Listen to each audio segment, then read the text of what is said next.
चौधरी जी का तहे दिल से अभिनंदन स्वागत करता हूँ। हमारे कृषि विश्वविद्यालय से डायरेक्टर एक्सटेंशन उनकी जगह पर जो डॉक्टर पवन पठानिया जी आज हमारी वैज्ञानिक सलाहकार समिति में उपस्थित है, उनका भी बहुत बहुत स्वागत अभिनंदन। यूनिवर्सिटी के college of agriculture, college of veterinary sciences, college of community sciences, college of basic science से आए हुए डीन्स का भी मैं अपने तहे दिल से बहुत बहुत स्वागत करता हूँ। यूएचएफ नेरी से आए हुए डीन डॉक्टर कमल शर्मा का भी बहुत उन्हें स्वागत। कई उनको दूसरे व्यवसाय बताए कि आप लोगों ने साथ साथ मशरूम का कार्य करिए, बैकयार्ड पोल्ट्री का कार्य करिए, वैल्यू एडिशन का कार्य करिए, पशुपालन का कार्य करिए। पशुपालन में आज की डेट में इतना स्कोप है, हर घर में दूध की जरूरत है। सबसे उठते हमें किस चीज़ की जरूरत पड़ती है, दूध की। तो ये सारा लोगों को बताया जा रहा है और हमारे जो डिस्ट्रिक्ट के फार्मर हैं बड़े प्रोग्रेसिव हैं, वो हमारे बातों को समझते हैं और अडॉप्ट कर रहे हैं। हमारे बीच में कई हमारे कृषि दूत भी आए हैं जिनको हमने बुलाया है, जिनकी आय जो है इससे फर्क पड़ा है। मशरूम की खेती के ऊपर अगला ये सुझाव आया था कि डिस्ट्रिक्ट हमीरपुर में मशरूम का काफ़ी स्कोप है। तो डिस्ट्रिक्ट हमीरपुर में मशरूम के ऊपर, हालांकि मशरूम का कार्य मैं खुद देखता हूँ और इसमें जो हमारी रिपोर्टिंग पीरियड जो है, इसमें आप लोगों ने 7 दिन के 4 प्रोग्राम किए, 7 दिन के, जिसमें लगभग 162 लोग जो है वो हम लोगों ने ट्रेन किए। और इन 4 प्रोग्राम में जो है जो 2 स्पॉन्सर हमारा जो उद्यान विभाग हॉर्टिकल्चर डिपार्टमेंट है उन्होंने स्पॉन्सर किए थे। तो हम लोग इस दिशा में काफ़ी कार्य कर रहे हैं और आज अगर आप देखें तो लगभग 300-400 लोग जो है हमारे डिस्ट्रिक्ट पूरे हमीरपुर में, चाहे छोटे स्तर पर बड़े स्तर पर वो मशरूम में कार्य कर रहे हैं। और जितना भी आप मशरूम आज आप लोग खा रहे हैं वो लगभग लोकल है, लोकल जो प्रोडक्शन हो रही है। सब्जियों की अगला सुझाव किसी फार्मर का ये आया था कि सब्जियों की उन्नत जो किस्में उनका जो है हम लोगों को प्रोवाइड करवाई जाए, उपलब्धता करवाई जाए। साथियों, हमारा जो केंद्र है, किसी भी छोटे से छोटे फार्मर को आप पूछ लीजिए, जो कृषि विज्ञान केंद्र है वो हमारी अच्छी पौध के लिए जाना जाता है, इनके क्वालिटी सीड प्रोडक्शन के लिए जाना जाता है। और आज भी हमारे पास 3 पॉली हाउस में, पूरे पॉली हाउस जो है वो नर्सरी से भरे हैं। जैसे अभी हमने विजिट किया तो श्री ताराचंद जी के वहाँ जो जैसे कार्य कर रहे हैं ये हमें मात दे रहे हैं और बड़ी अच्छी खुशी की बात है कि कोई तो है जो कृषि विज्ञान केंद्र को मात दे रहा है इसमें, तो हमें हमारे लिए बहुत खुशी की बात है। हमारा जो डिस्ट्रिक्ट हमीरपुर में जैसे इसमें बेल वाली काफ़ी सब्जियाँ लगती हैं, करेला, घिया, दाली, खीरा। और इसमें अगर आप देखें तो इसमें फल मक्खी का बहुत प्रकोप है। तो फल मक्खी के प्रकोप के ऊपर भी लोगों ने ये कहा कि इसका भी समाधान किया जाए और कुछ जो है वो कार्य जो है खेतों पर किया जाए। हालांकि हमारा कृषि विज्ञान केंद्र जो है हफ्ते में जो हमारा ऑफिस है उसमें 2 दिन बैठता है, बाकी हम लोग 4-5 दिन खेतों में रहते हैं। तो इस संदर्भ में एक जो फेरामोन ट्रैप है जिसको पालन ट्रैप बोलते हैं, यूनिवर्सिटी ने निकाले हैं, लगभग 200 प्रदर्शन हम लोगों ने लगाए हैं। तो उससे जो है लोग लाभान्वित हुए हैं, क्योंकि उसमें एक वार्निंग मिल जाती है कि हमारे खेतों में जो ये मक्खी आने वाली है, तो लोग टाइमली जो है इसका जो मैनेजमेंट है वो कर लेते हैं। एक बीच में ये भी पिछली बैठक में ये सुझाव आया था कि जो हमारा आत्मा के शासनों का भी हम लोगों ने मूल्यांकन किया, क्योंकि भिंडी इस इलाके की बहुत अच्छी बरसात में जो फसल चलेगी और फार्मर को, किसानों को बहुत अच्छी आमदनी देती है। तो इसमें अर्का अनामिका, P8, पालम कोमल और वर्षा उपहार, ये 4 जो किस्में हम लोगों ने जब हमने उसका वहाँ पे ट्रायल लगाए थे, लगभग 5 जगह हम लोगों ने ट्रायल लगाए, तो पालम कोमल जो है उसका रिजल्ट जो है वो अच्छा रहा। 140 क्विंटल पर हेक्टेयर जो है वो देखा। पॉली हाउस में फिलर क्रॉप का कहने का मतलब है कि किसान पॉली हाउस में एक फसल लेकर के अपना पॉली हाउस खाली छोड़ देते हैं एक बार, उनको ये आइडिया नहीं होता कि इसमें कौन सी आगे फसल ली जाए। तो इसके लिए हम लोगों ने जो 2-3 ट्रीटमेंट लगाई, रंगीन शिमला मिर्च होती है इसको हम लोगों ने लगाया, उसके बाद हमने मूली लगाई, और दूसरी ट्रीटमेंट में शिमला मिर्च के बाद धनिया लगाया, और तीसरी में शिमला मिर्च के बाद फ्रास बीन लगाई। तो ये देखा गया कि जिसमें फ्रास बीन लगाई, जो रंगीन शिमला मिर्च के बाद जो फ्रास बीन लगाई गई उसमें अच्छे रिजल्ट मिले हैं। 2.5 क्विंटल के करीब जो है हम लोगों को रंगीन शिमला मिर्च मिली, और 1 क्विंटल फ्रास फसलों के ऊपर जो है लगभग 16% लगाएंगे। दलहनी तिलहनी की फसलों के ऊपर जो है हम लोग 40 लोगों के यानी कि 40 की हेक्टेयर ये जो करेंगे एरिया कवर हम लोग। सब्जियों की फसलों के ऊपर जो है ये 30% लगाएंगे हम लोग। इसी तरह से अलग अलग फिनोमोन ट्रैप के ऊपर है, मशरूम के ऊपर है, मूल्यवर्धक के ऊपर है, ये सारे हम लोग अगले साल करने जा रहे हैं। विधि प्रदर्शन मेथड डेमोन्स्ट्रेशन जैसे कैंचुआ में खाद उत्पादन है, घना मृतिका है, मूल्यवर्धित उत्पादक का फिनोमोन ट्रैप है, कम लागत में चिपकने वाले जो ट्रैप है उसका बीज उपचार छिड़काव, ये सारे मेथड डेमोन्स्ट्रेशन जो है हम लोग करेंगे। युवाओं के लिए प्रशिक्षण जो है हम लोगों ने रखे हैं, इसमें प्राकृतिक खेती, सब्जियों का है, मशरूम का है, हरित गृह, इसमें मतलब ये लोग सारा हम लोग इसको एग्जीक्यूट करेंगे।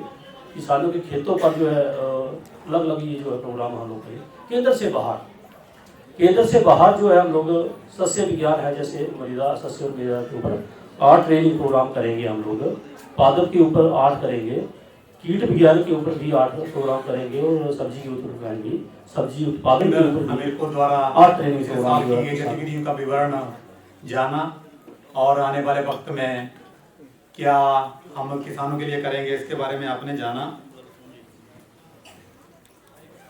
अब जैसा कि रखा है कि इंटरेक्शन हो जाए, तो आप लोगों के साथ यदि किसी का कोई प्रश्न है तो वो प्रश्न जो है वो आप पूछ सकते हैं। हमारे वैज्ञानिक, हमारे विभाग के अधिकारी यहाँ पे उपलब्ध हैं। किसी स्कीम के बारे में जानना है, किसी का कोई अपना टेक्निकल प्रश्न है, तो वो प्रश्न जो है वो आप लोग जो जिस भी डिपार्टमेंट से बात करनी है तो व्हाट्सएप के ऊपर उनको अपनी प्रॉब्लम बताते हैं, और वो व्हाट्सएप के ऊपर ही रूबरू होके उसका समाधान बताते हैं, दवाई लिखते हैं, प्रिस्क्रिप्शन करते हैं। इसी तरह से अगर यूनिवर्सिटी और केवी के बड़ा मिलकर जो है कोई वेबसाइट डेवलप करें, जिससे कि इनका जो खेतों में जाने का समय भी बचेगा, और किसानों का ब्लॉक में जाने से या केवी की बड़ा जाने से, कहीं भी जाने से वो समय बचेगा, किसानों का भी और वैज्ञानिकों का भी। इसके लिए मेरा ये कहना है कि इसके लिए जो किसी की भी समस्या है उसकी पहले से रजिस्ट्रेशन कर ली जाए, और 1 घंटा किसी भी डिपार्टमेंट का जो वीक है या मंथ है उसमें 1 घंटा, आधा घंटा डिपार्टमेंट वाइज वो आवंटित किया जाए, और वेबसाइट पे वो वेबसाइट की बात कर रही थी। तो वहाँ हमारे पास भी 2 नंबर है, एक तो 1800 180 और 1551। अगर इस पे भी किसान भाई फ़ोन कर सकते हैं। जब भी फ़ोन करेंगे उनकी जो समस्या है उनका निवारण जो है वो हम करते हैं। उसके अलावा एक और स्पेशली नंबर रखा हुआ है विश्वविद्यालय ने, वो है 01894, तो वहाँ का कोड है हमारा, और 230 395। ये जो नंबर है 230 395, ये भी जो समस्याओं के निवारण के लिए ही रखा है। तो 2 नंबर तो ये हो गए। उसके अलावा आजकल जो यूनिवर्सिटी की वेबसाइट है वहाँ पे भी एक किसान पोर्टल हमारे माननीय वाइस चांसलर महोदय जी ने अभी शुरू कराया है, प्रोफेसर एस.के. चौधरी जी ने। तो उससे भी लोग जो है वो किसान जो है बहुत लाभान्वित हो रहे हैं। और उसका क्या है, जो वेबसाइट पे हमारे किसान पोर्टल है उस पर आप, आजकल इंटरनेट का ज़माना है, सभी बहुत सारे जो किसान हैं वो भी इंटरनेट का यूज़ करते हैं। तो वहाँ जो हमारी वेबसाइट है उस पर जाके किसान पोर्टल है, वहाँ अपना जो प्रश्न है वो अनुरोध है, क्वेरी जो है कृपया किसानों को इतना हल्केपन से उनको समझाएं जिससे उनको सारा पता लग जाए। जैसे हम हल्दी बीजी है, हल्दी अगर क्विंटलों में तैयार होती है तो उसकी गुणवत्ता को जांच करने के लिए उस किसान के पास कुछ नहीं है। और उस गुणवत्ता को किसान भी चाहता है कि मैं कहाँ लेके जाऊँ, उसको कोई पता नहीं है कि कहाँ उसकी लैब होगी और कहाँ उसका सर्टिफिकेट मिलेगा। एक बात, दूसरी बात ये, जैसे उसके साथ ही लिंक्ड है, अरबी की बात कर रहे थे या अदरक की बात कर रहे थे, ये सभी लिंक्ड है फसल है। तो इसमें मेरे को कुछ कई बार मैं दुविधा में होता हूँ कि कई बार हमारे वैज्ञानिक बता देते हैं कि थोड़ा यूरिया भी डाल दो, जो भी करो, तो मेरे को डबल माइंडेड हो जाते हैं, हम प्राकृतिक खेती में जाएं या बीच में यूरिया को मिक्स करें, क्या करें। अभी जैसे आप दवाई की स्प्रे बता रहे हैं, तो मेरे को कुछ ऐसा लग रहा है कि अग्नि अस्तर और वो बाकी अस्तर तो सब एक तरफ रह रहे हैं, आप अपने दूसरे गुणवत्ता को दूसरी तरफ कर रहे हैं। तो मेरे को यहाँ जो यह गला नहीं पता लगता भाई कूदे यूज करना चाहिए। अगर किसान जो वो बीच में फंस गया है कि प्राकृतिक खेती में प्राकृतिक चीज़ों को लिया जाए या फिर यूरिया प्लस जर्सी गाय को लिया जाए, या देसी गाय को रोपनी करे या देसी गाय को रोपनी करे। तो इस समय जो बात हो रही प्राकृतिक खेती के लिए, तो मेरा जो आपसे सलाह ये रहेगी कि आप प्राकृतिक खेती करें। बेशक पहले आप थोड़े एरिया में उसको स्टार्ट करें आप जो है, ठीक है, क्योंकि अगर केमिकल डाल रहे हैं, यूरिया डालेंगे या कोई भी फर्टिलाइजर डालते हैं तो उसका केमिकल प्राकृतिक खेती उसे नहीं कर सकते हैं। क्योंकि आगे अभी कल एक लेक्चर भी था डॉक्टर मनोज गुप्ता जी का, एक इवेल्युएशन सिस्टम भी वो डेवलप कर रहे हैं। क्योंकि ऑर्गेनिक में अगर देखें, जैविक खेती में देखें तो उसका जो है एक सर्टिफिकेशन सिस्टम है, लेकिन प्राकृतिक खेती में नहीं है। तो उसमें एक बहुत इंपॉर्टेंट पॉइंट है कि अगर आप फर्टिलाइजर डालते हैं तो उसके नेगेटिव में मार्क्स होंगे, तो आप जो टोटल मार्क्स चाहिए वो आपको नहीं मिलेगा। तो आपसे मेरा सलाह रहेगा कि प्राकृतिक मीन्स प्राकृतिक, आप उसमें किसी प्रकार के कोई केमिकल नहीं डालेंगे। बेशक आप जो है स्मॉल स्केल पर इरिगेशन की सुविधा नहीं है, तो मेरा ये मानना है कि एनिमल हस्बेंड्री में जो गोट फार्मिंग है, गाय लोग पालते हैं, भैंस पालते हैं, लेकिन गोट फार्मिंग हमारे बुजुर्ग भी बकरियां, गाय भैंस के साथ बकरियां भी रखते थे। तो बकरी जो है वो जो बंजर जमीन है या खाली जमीन है उसमें चर के भी, और उसमें जो हमारे यहाँ जिसको पतरा बोलते हैं काफ़ी होता है, कोई ब्यूड़ है, कोई कराड़ है, कोई तूत है, तो इस तरह के, तो इसके ऊपर भी मेरा बीसी साहब से ये अनुरोध रहेगा कि अगर जिम्मेदार की आय बढ़ानी है तो एग्रीकल्चर तो बहुत कम मैं समझता हूँ कि 5% किसान भी इसमें नहीं आते हैं, जिनकी 10 कनाल 15 या 20 कनाल इकट्ठी जमीन है या उसमें वो खेती कर सकते हैं। लेकिन बकरी फार्म तो ये बकरी का जो ये है पालने का, ये तो जिसके पास 2 कनाल जमीन भी है या खाली जमीन है, हमारे यहाँ गवर्नमेंट लैंड जो है खाली है बहुत ज़्यादा है हिमाचल प्रदेश और खास करके हमीरपुर के अंदर। तो मेरा आपसे निवेदन यही है कि इस तरफ भी किसानों की आय बढ़ाने के लिए या दुगना करने के लिए इसकी तरफ भी थोड़ा एक परिवारों को दी जा रही है। तो आप अपने जो डिप्टी डायरेक्टर एनिमल हस्बेंड्री हैं उनसे मिलिएगा, शायद आज आए कि नहीं आए वो प्रथम जानकारी आपको दे सकते थे, लेकिन वो स्कीम अभी भी सरकार की है और उसका भी आप लाभ उठा सकते हैं। बाकी थोड़ा बकरी की ब्रीड्स के बारे में मैं डॉक्टर वरुण को बोलूँगा। बकरी पालन योजना हमारे इस प्रदेश में आरंभ हो चुकी है, तो उसमें अभी तो बीटल और जमुनापरी ही बांट रहे हैं, पर कुछ समय बाद अभी कोटधार के बारे में तो आपको बता दिया गया। एक हमारे इस क्षेत्र के लिए अगर मैं आपको बताऊं, जंगलबैरी, संधोल, हमीरपुर और ये जहां आप सुजानपुर से इधर आएंगे, एक और लोकल बकरी है जिसका भी हम जल्दी ही संख्या को बढ़ाने की कोशिश करेंगे। अगर आपने देखा होगा, भूरी भूरी सी बकरी है जिसको कि लोग पालते थे, और उसका सबसे बढ़िया चीज़ ये थी कि वो एक व्यक्ति जो है 5 या 10 बकरियाँ पालता है। क्योंकि बकरी पालन देखिए 2 तरह की स्कीम होती है। अगर आप 100 बकरियाँ पालेंगे तो जैसा उन्होंने कहा कि हमारे पास लैंड नहीं है, तो 100 बकरियों को पालने में फिर वही समस्या आएगी कि यदि चारा नहीं उगाएंगे तो उसमें सफलता नहीं मिलेगी। तो जो हमारी बूढ़ी बकरी जंगलबैरी एरिया की है या हमीरपुर एरिया की है, बिलासपुर की कोटधार में बकरी होती है, और कुछ एरिया हमारे सरका घाट में भी बहुत अच्छी बकरियां पाई जाती हैं। और यदि आप उनके जंगलों में जाएं तो वहाँ ये सिस्टम अभी है कि 10 या 15 बकरियां पालने वाले लोग। तो अगला प्रयास जो सरकार का है वो जमुनापरी, बीटल के अलावा उन बकरियों को बढ़ा के लोगों को देने का है। और साथ में गुणवत्ता की बात तो होगी, पर ये बड़ा अच्छा क्षेत्र मैं आपको बता रहा हूँ कि बहुत सारे लोग हमारे पास फ़ोन करके कहते हैं कि बकरी पालन का एक सबसे अच्छा, वो इसलिए पालना चाहते हैं कि गाय का दूध बेचना उनका, वो बेचना नहीं चाहते, उन्हें 2 या 3 लीटर दूध चाहिए, वो बकरी पूरा कर देगी। और बहुत सारे मैंने जो हमारे सेना से सेवानिवृत्त हुए काफ़ी लोग इस तरह का प्रचलन हो रहा है। तो आने वाले 2-3 वर्षों में ये जो आपने समस्या कही, सरकार का इस पर पूरा ध्यान है और बहुत जल्दी हम बकरी पालन को प्रदेश में अग्रसर होते देखेंगे। बकरी और मुर्गी पालन बहुत ही तीव्र गति से बढ़ेगा। आप इस पर हाँ, मैं असिस्टेंट प्रोफेसर हूँ एनिमल जेनेटिक्स एंड पशुधन, जो हमारी ब्रीड्स होती हैं उनका जो विभाग है पालनपुर में, वहाँ कार्यरत हूँ। तो मेरा मुख्य कार्य वैसे तो मुर्गी पालन पर भी है। मुर्गी पालन पर हम काफ़ी कार्य करते हैं। तो मुर्गी भी मैं कहता हूँ बकरी की तरह मुर्गी भी एक अच्छा स्रोत है जो फार्मर थोड़ा आय बढ़ाना चाहते हैं। आपके क्षेत्र में भी बहुत इसकी संभावना है। तो हमें देते हैं 20 रुपए 22 रुपए, तो सभी घर में छोड़ दी गाय पालने। आप कह रहे हैं घास नहीं है, घास है, चारा है, अब उसको खरीदेगा कौन? मार्केटिंग कहाँ पर है? मैं पूछना चाहता हूँ सबसे कि मार्केटिंग कहाँ पर है हमारे पास? मेरे पास लीची होती है जो कि 40-50 रुपये किलो जाना चाहिए, तो 10 रुपये में खरीदते नहीं है। हमारे पास सबसे बड़ी प्रॉब्लम यहाँ, हम एक पैदा कर सकते हैं, सब कुछ पैदा कर सकते हैं, दूध भी पैदा कर सकते हैं, हम बकरियाँ पाल सकते हैं, अब इनकी मार्केटिंग चाहिए। और जब आपके पास मार्केटिंग नहीं है तो आप लाखों रुपये खर्च करो। हमारे फौजी जो भाई वो कर देते हैं बेचारे, क्योंकि उनको पेंशन मिल जाती है अच्छी। जो गरीब किसान है वो क्या करेगा? उसका कोई भी फायदा नहीं होता है। मैं आपसे रिक्वेस्ट करना चाहता हूँ कि जो हमारी मार्केटिंग की है उसकी सॉल्व की जाए। सबसे बड़ी प्रॉब्लम ये है मार्केटिंग। और रहा सो प्रोडक्ट प्रोड्यूस करने का, कोई भी प्रोडक्ट बनाइए। यहाँ पर हल्दी बड़ी अच्छी होती है, अदरक बहुत अच्छा होता है।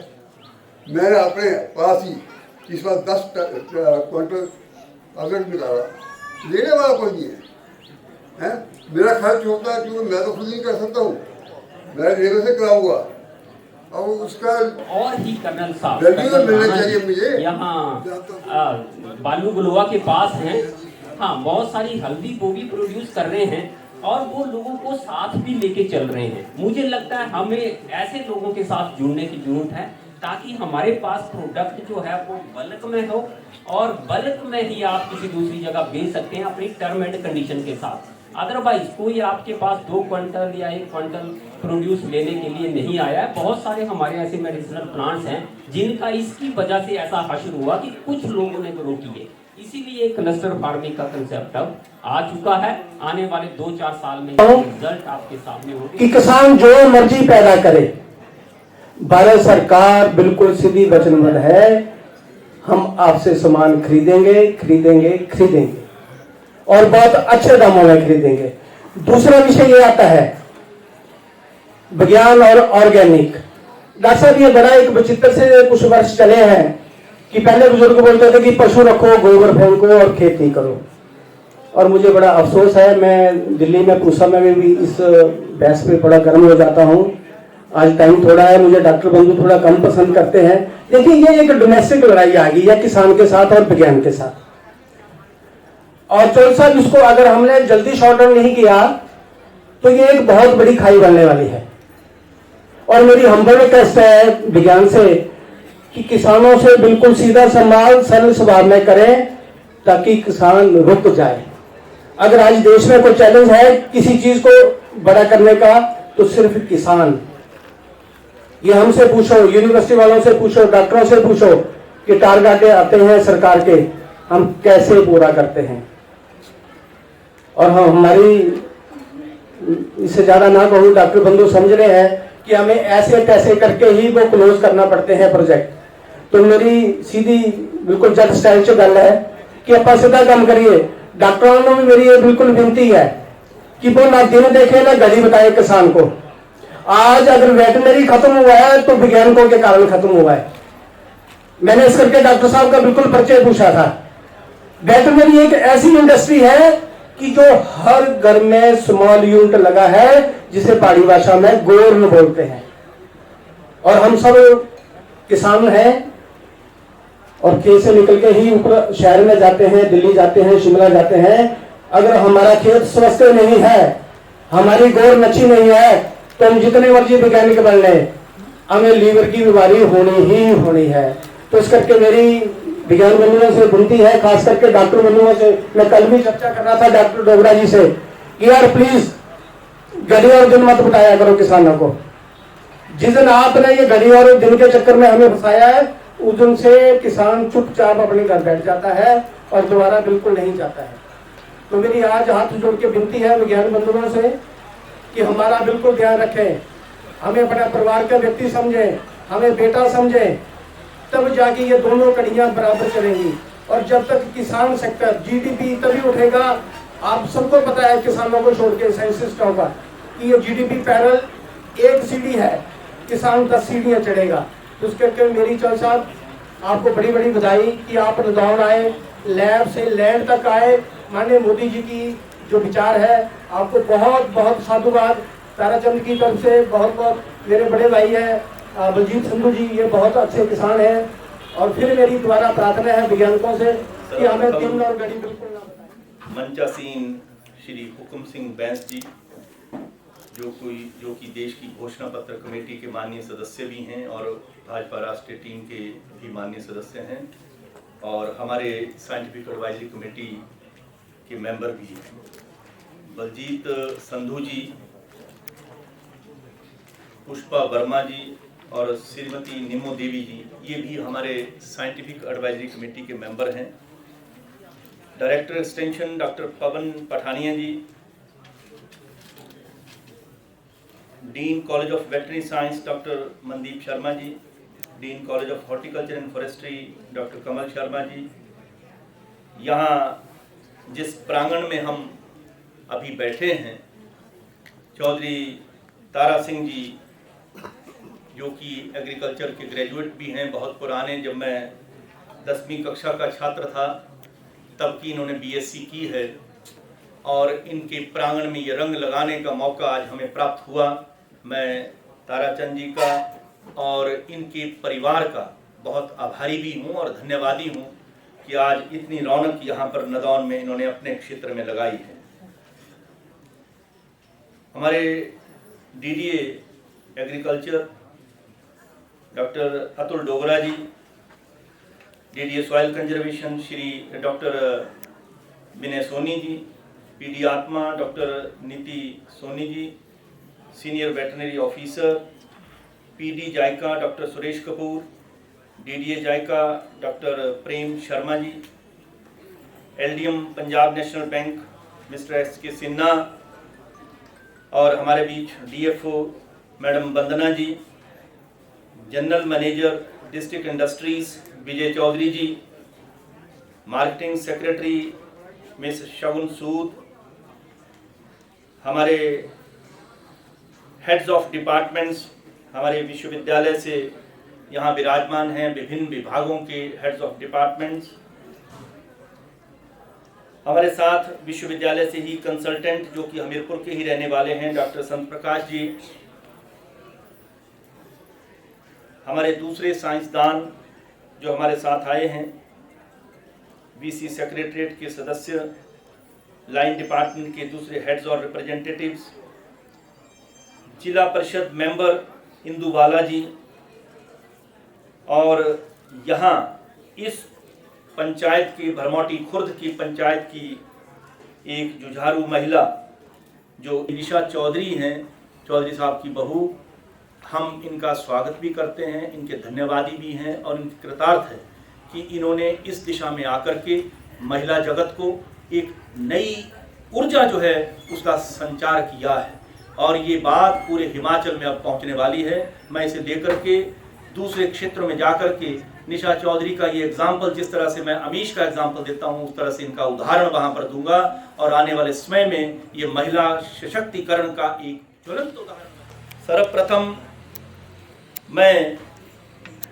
भगवान बलराम जी को वंदना करता हूँ कि जिन्होंने इस खेती को महत्वपूर्ण बनाने के लिए खुद धरती पर आकर हलधर बनकर खेतों में हल चलाया, और भगवान कृष्ण के ये बड़े भाई एक किसान बनकर जब खेतों में इन्होंने कार्य किया तो उससे उस दिन से हमारा किसान भगवान तुल्य हुआ। मैं सभी कृषकों को, यहाँ विराजमान अपनी माताओं, बहनों, बेटियों को और बुजुर्गों को, सभी कृषकों को नमन करता हूँ कि आप भगवान के तुल्य हैं, क्योंकि आप ही वो शक्ति है जो अपने खेतों में अपना खून और पसीना बहा करके हमारे मुंह का निवाला बनाते हैं, हमारे लिए रोजी रोटी अर्जित करते हैं। इस शक्ति को कैसे बढ़ाया जाए, भगवान को भगवान कैसे बनाया जाए और आपकी शक्ति को का दोहन पूरा प्रदेश कैसे कर सके, इसके लिए कृषि विश्वविद्यालय प्रयत्नशील है। हमने अपने मन में ये धारणा की कि क्यों ना पूरा विश्वविद्यालय, अगर कृषक जो है वो विश्वविद्यालय नहीं आ सकता तो विश्वविद्यालय कृषक की ओर चलेगा। हमने ये वादा किया हिमाचल प्रदेश सरकार से, माननीय मुख्यमंत्री श्री जयराम ठाकुर जी से, कि हम कृषकों के खेत में जाकर के अलग जगाएंगे, हम उनके प्रश्नों का उत्तर देंगे, हम उनकी मुश्किलातों को समझ करके उसकी चर्चा करेंगे और इस पर उनकी क्या पुकार है, क्या उनकी मुश्किलातें हैं, किस राह पर वो चलना चाहते हैं, उन राहों को खोजकर हम सरकार तक पहुंचाएंगे। और एक पॉलिसी प्लानिंग होकर के, जिस तरह से इन्होंने कहा कि हमें मुश्किलातें पैदा हो रही हैं कि हम प्रोड्यूस निकाल रहे हैं, काम कर रहे हैं, लेकिन हम अपना सामान कहां लेकर जाएं, इसको कहां बेचें, इसका क्या प्रबंध है। अभी भारत सरकार ने, और जैसा हमारे डीन हॉर्टिकल्चर यूनिवर्सिटी के, इन्होंने बात की कि शिवा प्रोजेक्ट जो है इसी दिशा में कार्यरत है, इसको समझने की जरूरत है। दूसरा, हमारे जो राष्ट्रीय स्तर पर prime minister formalisation of enterprises, एक ऐसी परियोजना है, PMFME इसको कहते हैं। इस परियोजना के तहत हमारे जितने भी ऐसे प्रोड्यूस हैं, उन पदार्थों को, कमोडिटीज को हम फर्दर प्रोसेसिंग कैसे करें, प्रोसेसिंग करके उनको किस तरह से हम मार्केट तक लेकर जाएं। मान लीजिए आपका एक फ्रूट है, फल है, उस फल का आपको लग रहा है कि फल जो है वो हमारा बिक नहीं रहा है, ये सस्ता है, उसकी प्रोसेसिंग किस तरह से की जा सके, इसके लिए भारत सरकार स्टार्टअप लेकर आ रही है। और हिमाचल सरकार मार्केटिंग के लिए एक ध्यानार्थ है कि हम इसके लिए कई ऐसे बाजार तैयार करेंगे आने वाले समय में, जैसी कि हमारी माननीय कृषि मंत्री जी से इसमें चर्चा होती रहती है। आए दिन मार्केटिंग का एक प्रश्न जो है वो पूरे हिमाचल प्रदेश का है। मैं कई खेतों में, कई किसानों के पास, कई जिलों में जो है पहाड़ों में गया, और वहां एक ही रचना है कि साहब हम प्रोड्यूस तो करें लेकिन इसको बेचें कहाँ, इसको लेकर कहाँ जाए। इस शक्ति को लेकर जाने के लिए हमारे पास स्थान नहीं है, वो स्थान आप हमें मुहैया कराए। उसके लिए सरकार जो है सजग है। जैसा हमारे डीन साहब ने कहा कि कोई भी काम करना हो तो उसके लिए शक्ति लगती है, समय लगता है, लेकिन धीरे धीरे एक बदलाव आएगा, धीरे धीरे बदलाव आता है। हर किसी नई परियोजना के लिए, उसको अमली जामा पहनाने के लिए हमें वक्त लगता है। वो वक्त हमें चाहिए, वो वक्त सरकार को चाहिए, वो वक्त आप किसान लोग देंगे, मुझे पूरा भरोसा है। हिमाचल प्रदेश कई ऐसी ताकतों से ओतप्रोत है जिसको हम पहचान नहीं पा रहे। आपने हमीरपुर के आम की बात कही, यहाँ हल्दी की चर्चा हुई। यहाँ जैसे एक चीज जो छूट रही है, जहाँ हम नदौन में बैठे हैं, यहाँ नदौन की मूली का नाम मैं बहुत बार सुन चुका कि नदौन की जो मूली है उसकी गुणवत्ता एक मेडिसिनल प्लांट की तरह है और इसको नदौनी मूली के नाम से जाना जाता है। मैं समझता हूं कि प्रोडक्ट तो एक ही महत्वपूर्ण होता है। किसी भी क्षेत्र में आप जाएं, वो क्षेत्र एक या दो चीजों से पहचाना जाता है। जैसे आपके यहाँ पर मैं कहूँ तो जैसे सब्जी उत्पादन आप लोग कर रहे हैं, इसके साथ साथ जो आपकी अपनी जो धरोहर है वो नदौनी मूली है। मैंने वेजिटेबल विभाग के हमारे head of department doctor Deshraj Chaudhary यहाँ पर बैठे हैं, इनके ध्यानार्थ कई दिनों से मैं ये बात ला रहा हूँ कि जो प्रोडक्ट जो ऐसी कमोडिटी हमारे प्रदेश के अलग अलग क्षेत्र में है, चाहे वो वेजिटेबल से संबंधित है, चाहे किसी फसल से संबंधित है या कुछ और है, उसको हम राष्ट्रीय स्तर तक लेकर जाएं, वो उसकी एक छोटी घटना नहीं है। मैं एक उदाहरण आपको दूं।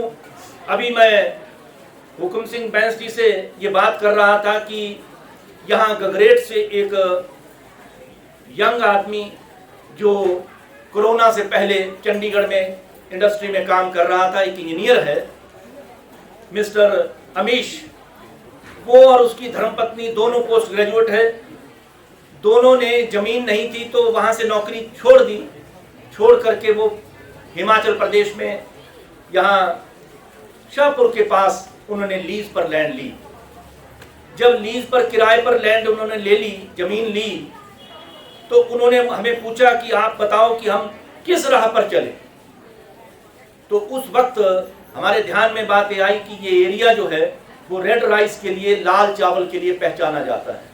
उन्होंने लाल चावल हमारे कृषि विश्वविद्यालय के rice and wheat research centre, हमारा धान और गेहूं का एक केंद्र नगरोटा में मलाह के पास जो है स्थापित है, और वहां पर विभिन्न उसकी किस्में जो है लाल चावल की हमने निकाली। वो लाल चावल की किस्म जो है उनको दी गई, और अब वहां से नई विधियों से, कंप्यूटर के माध्यम से उस व्यक्ति ने, उस कपल ने, उस जोड़े ने ये काम करना शुरू किया कि मेहनत करके जब प्रोड्यूस सामने आ जाती है इसको कैसे बेचें। वो कंप्यूटर के माध्यम से ऑनलाइन इसकी जो है इसको बेच रहे हैं, और 250 रुपए किलो पिछले वर्ष उन्होंने अपना ये लाल चावल प्रदेश से बाहर बेचा है।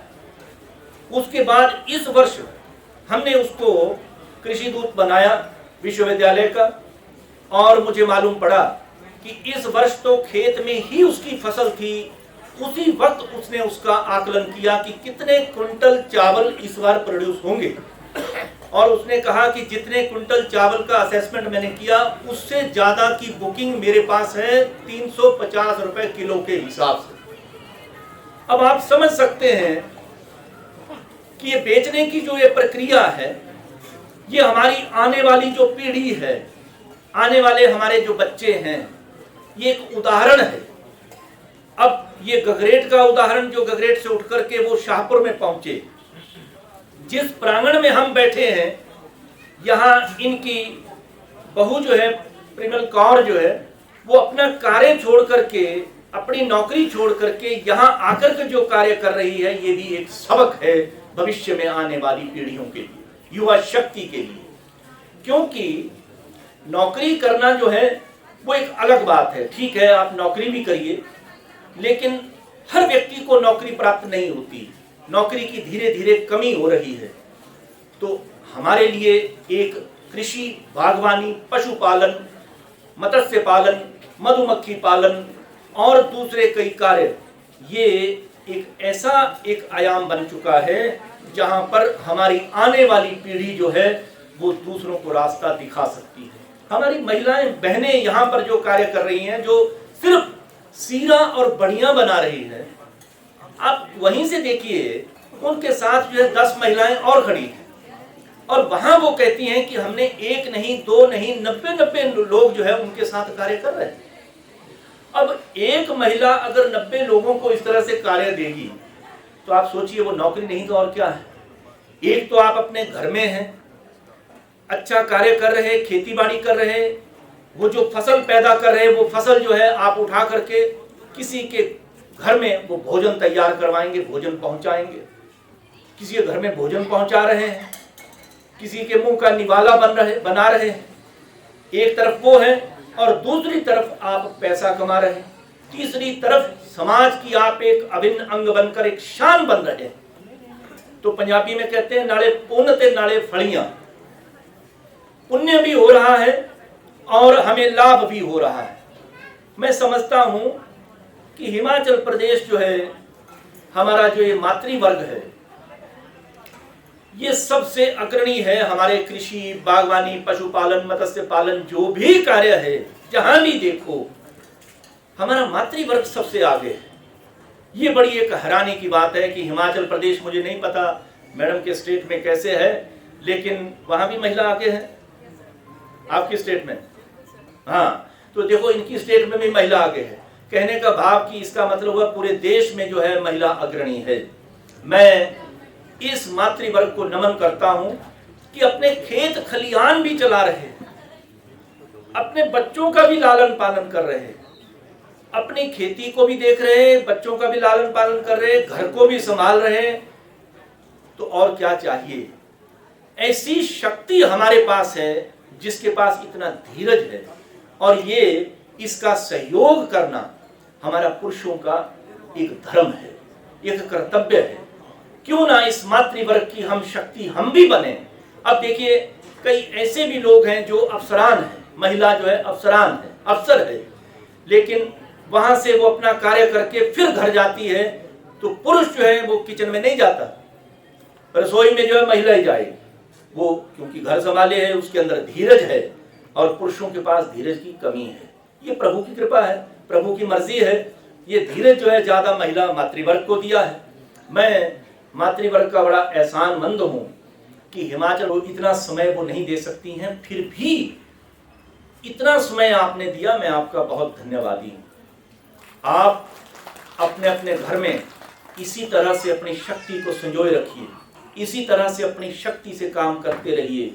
ये कृषि, बागवानी, पशुपालन, मत्स्य पालन और मधुमक्खी पालन, हमने मधुमक्खी की बात नहीं की, यहाँ पर मधुमक्खी पालन का भी एक बहुत जबरदस्त स्कोप है। आप देखिए, हिमाचल प्रदेश का जो नगरोटा क्षेत्र है, वहां पर हमारा मधुमक्खी पालन एक सेंटर है, और सन 1936 से वो सेंटर चल रहा है। इस सेंटर को हम विरासत फार्म बनाने जा रहे हैं, भारत का मधुमक्खी पालन विरासत फार्म। क्यों? इसी मधुमक्खी पालन केंद्र से पूरे देश को मधुमक्खियां हमने जो है भेजी है। यहीं से लोगों को हमने सिखाया कि मधुमक्खी पालन किस तरह से किया जा सकता है। अब राष्ट्रीय स्तर पर इसका आगाज हमने किया है, और राष्ट्रीय स्तर पर ही इसको एक विरासत फार्म बनाने जा रहे हैं। हिमाचल प्रदेश की ये शक्ति है। तो अब आप देखिए, इसके अलावा नेपाल और भूटान को भी हमने कॉलोनीज इसकी जो है वो दी हैं।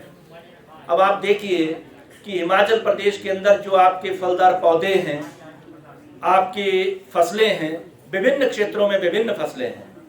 आप अलग अलग क्षेत्र में जब मधुमक्खी पालन करते हैं, तो मधुमक्खियां अलग अलग फ्लोरा फौना, यानी कि जो आपके पेड़ पौधे हैं या पुष्प है, वहां से शहद एकत्रित करके अपने बक्से तक लेकर आती हैं।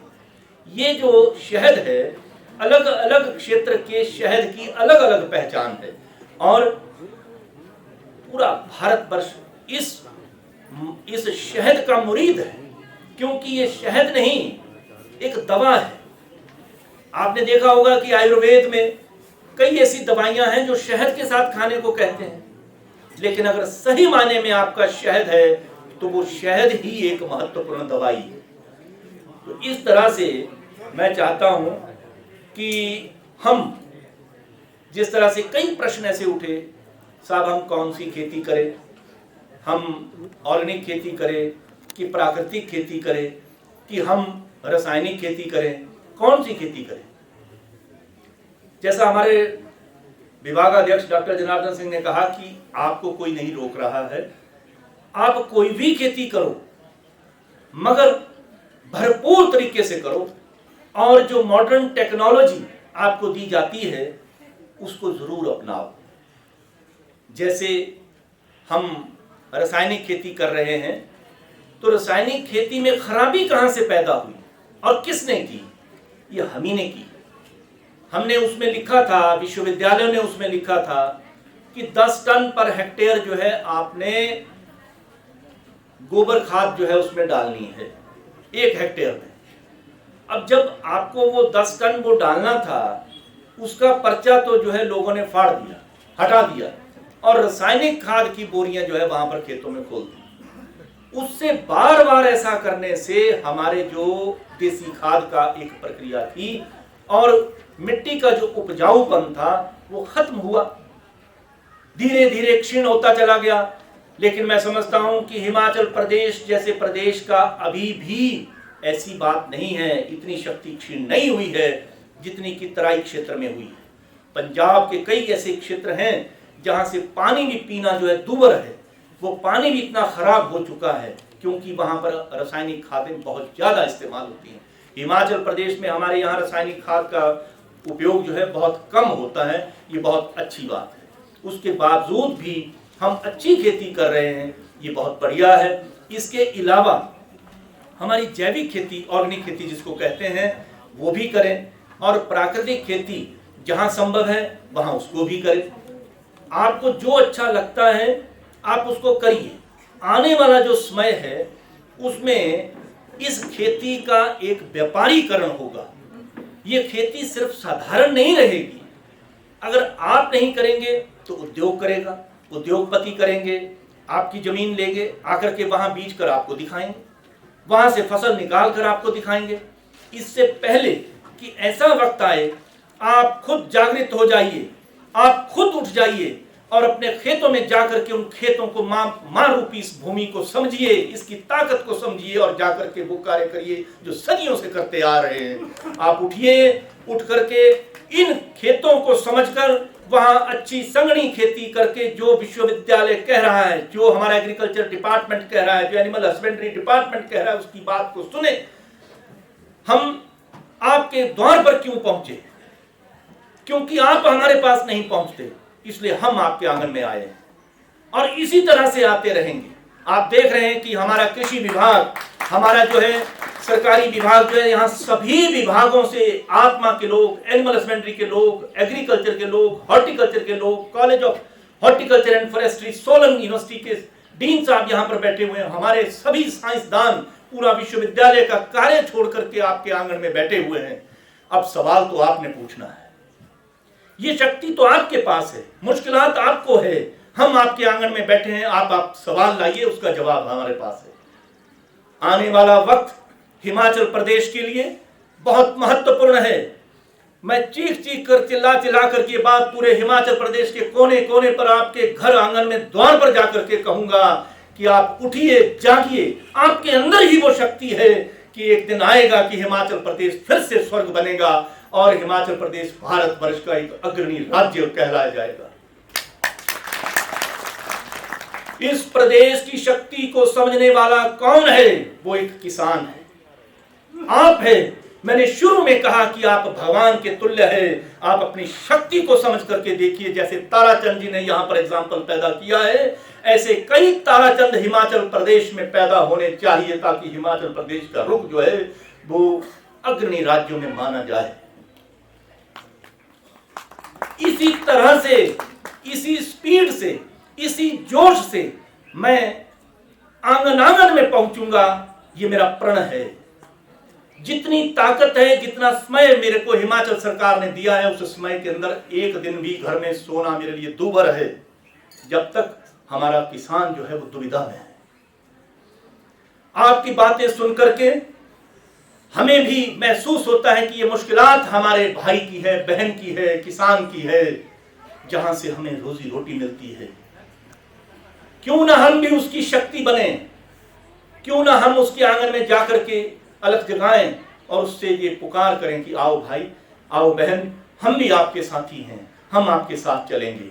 नई नई तकनीकें आ रही हैं, नए नए प्रयोग हो रहे हैं, नए नए बीज आ रहे हैं, नई नई वैरायटियां भारतवर्ष के दूसरे कोने से और देश के दूसरे देशों से यहाँ भारतवर्ष में आ रही हैं। उनका दोहन करिए, अपनी शक्ति को भी पहचानिए, उसको पूरे विश्व को दिखाइए और पूरे विश्व की शक्ति को अपनी शक्ति बनाइए।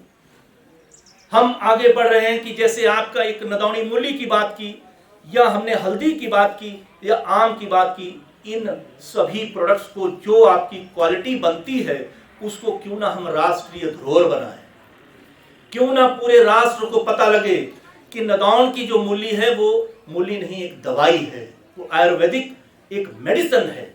उस दवाई की महत्ता को समझने की कोशिश तो करें, उसको ऐसे ना फेंके, उसके बीज का संरक्षण करें, उसको संभाल कर रखें आने वाली पीढ़ियों के लिए। ये सोना चांदी और गहने जो हम माताएं बहनें संभाल के रखती हैं उसको भी रखिए, लेकिन आप समझ लीजिए ये हमारे जो महत्वपूर्ण बीज जो हमारे पास पुराने थे और जो हमारे पास ये ताकत खेतों के अंदर थी, इसके बीज को संभालने वाला व्यक्ति जो है भगवान तुल्य इसलिए है क्योंकि वो पीढ़ियों दर पीढ़ियां जो है वो एक ऐसी धरोहर बचा के रखता है जो सोने चांदी हीरे जवाहरात से भी बढ़कर है। नहीं तो आने वाली पीढ़ियां हमसे पूछेंगी कि साहब हमीरपुर में जो हल्दी होती थी वो इतनी महत्वपूर्ण थी, वो हल्दी कहाँ गई? हमीरपुर के अंदर जो आम होते थे वो आम खत्म कैसे हुआ? हमीरपुर के अंदर वो नदौनी मूली थी वो कहाँ गई? ये आज से सवाल होगा। मैं समझता हूं प्रभु ने हमारे ऊपर इतनी मेहरबानी की, हमें सुंदर सजी हुई एक धरती दी। इस धरती को उजाड़ने का ठेका हम ना लें, इस धरती को फिर से संवारने के लिए हम अपनी शक्ति को लगाएं। और विश्वविद्यालय आपके घर द्वार पर आज विराजमान है, आपके साथ हमने मंच साझा किया है। आप भी धरती पर हैं, हम भी धरती पर हैं। आप देख लीजिए कोई कुर्सी यहाँ नहीं, जिनको थोड़ा सा टांगों में दर्द है वो कुर्सियों पर बैठे हैं, वो मजबूरी है, वो मजबूरी है। मगर मैंने ये निर्णय लिया कि हम कृषि विज्ञान केंद्र पर नहीं, कृषि विज्ञान केंद्र से बाहर निकल करके खेतों के अंदर जाकर के करेंगे। हुकुम सिंह बैंस जी से हमने पूछा कि हुकुम सिंह बैंस जी बताइए कहाँ करना है? उन्होंने कहा साहब ये नदौन में करेंगे। मैं कहा मुकर्रर है, हम नदौन में करेंगे और हम आपके द्वार पर हैं। ये अभी 3 दिन की बात है, 3 दिन में इन्होंने इतना फैसला करके और ताराचंद जी ने इतना सहयोग हमारे साथ दिया। मैं बहुत इनका ऋणी हूं और आप सब कृषकों का भी ऋणी हूं जो यहां पहुंचे। दूसरी बात जिसके लिए मैं यहां पर आया वो है कि आपके हमीरपुर से मैं पिछले वर्ष भी ये बात कही थी कि हिमाचल प्रदेश का अगर लिटरेसी रेट मैंने निकाला था कि पढ़े लिखों की कितनी संख्या है, बड़ी महत्वपूर्ण बात है कि हिमाचल प्रदेश का हमीरपुर जिला जो है वो हिमाचल प्रदेश का नंबर 1 है। पहले ही आप सजग है पढ़ाई के क्षेत्र में।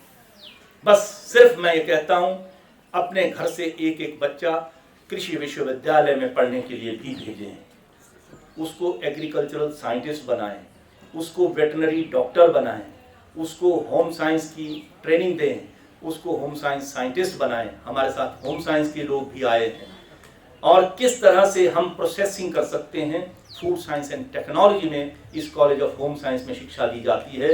हम इनको फूड इंजीनियर बनाएंगे, इनको टेक्नोक्रेट बनाएंगे। आपके घरों में इस तरह की शक्ति जब पहुंचेगी तो आपको किसी को पूछने की जरूरत नहीं रहेगी। जब शिक्षा जो सबसे बड़ा धन है वो आप अपने बच्चों को इस तरह से देंगे और कृषि और बागवानी और पशुपालन के क्षेत्र में जब उनको भेजेंगे तो आपको कृषि विश्वविद्यालय की ओर नहीं, अपने घर द्वार पर ही वो हीरे प्राप्त होंगे जो आपको राह दिखाएंगे। मैं इन्हीं शब्दों के साथ आप सबका बहुत बहुत ऋणी हूं और धन्यवादी हूं कि आपने यहां आकर हमें के साथ किया। बहुत बहुत धन्यवाद। वंदे मातरम। बड़ा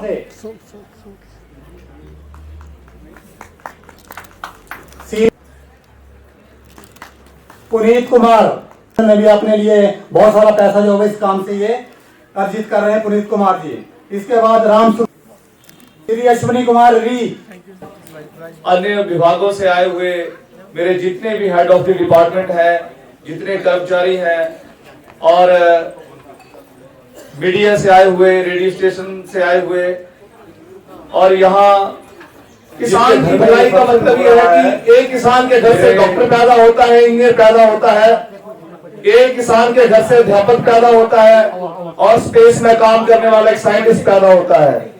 तो बोलने का भाव यह है कि हम लोग सब मिलकर चलें और समय अनुसार जो बदलाव आ रहे हैं उनको भांपते हुए आगे कदम बढ़ाएं। जितने भी कर्मचारी इस प्रोग्राम में आए और आपने सहयोग दिया और किसान को समझने की कोशिश की, और जो बीसी साहब जिस और हमें ले जाना चाहते हैं, कृपया करके एक आत्मा ऐसा पटल है एग्रीकल्चर में, वहां पर सारे अलायंस डिपार्टमेंट इकट्ठे होते हैं, तो वहां जो पीडी है या डीपीडी है या जहां पे बीडीएम बिठाए हैं, उनको थोड़ा बहुत एक्टिवेट होना पड़ेगा। उनके पास होल टाइमर फार्मर कितने किसान हमारे जिले में अलग अलग फील्ड में काम कर रहे हैं, वो चमकते हुए चेहरों की उनके पास एक लिस्ट होनी चाहिए।